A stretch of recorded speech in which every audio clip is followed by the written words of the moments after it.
You can plan fully integrated appliances in a 1909 kitchen. There are just a couple of things to note. Let's start with dishwashers.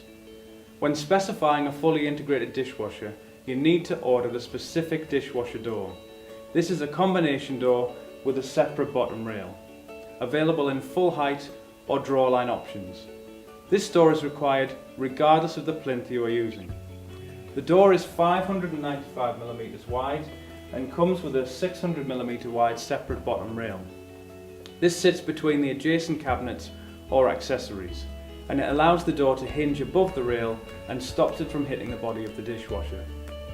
If you are using the moulded plinth, this sits on the front of the rail and still allows the door to move freely. Mark, how do we fit that bottom rail? The rail needs to be positioned with the chamfer facing upwards. It can be secured using a flat metal plate when fastened to other doors, or an L-shaped bracket if fastened to an accessory at the end of a run. Alternatively, if you're using moulded plinth, you can secure this to the back of the plinth. Now let's take a look at side hinged appliances, such as integrated fridges. As the door is 24mm thick, there needs to be an increased gap to allow the frontal to clear the adjacent door or accessory. This means you need to specify a 590mm wide combination door for any side hinged appliances. This gives an even gap of 5mm on both sides.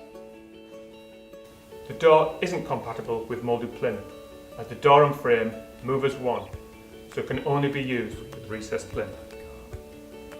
You can specify a 590mm wide combination door with a separate bottom rail if you're using moulded plinth.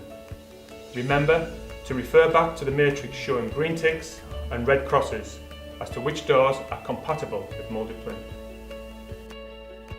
When incorporating appliances, be aware that if you plan them side by side, this will result in a larger gap between combination doors.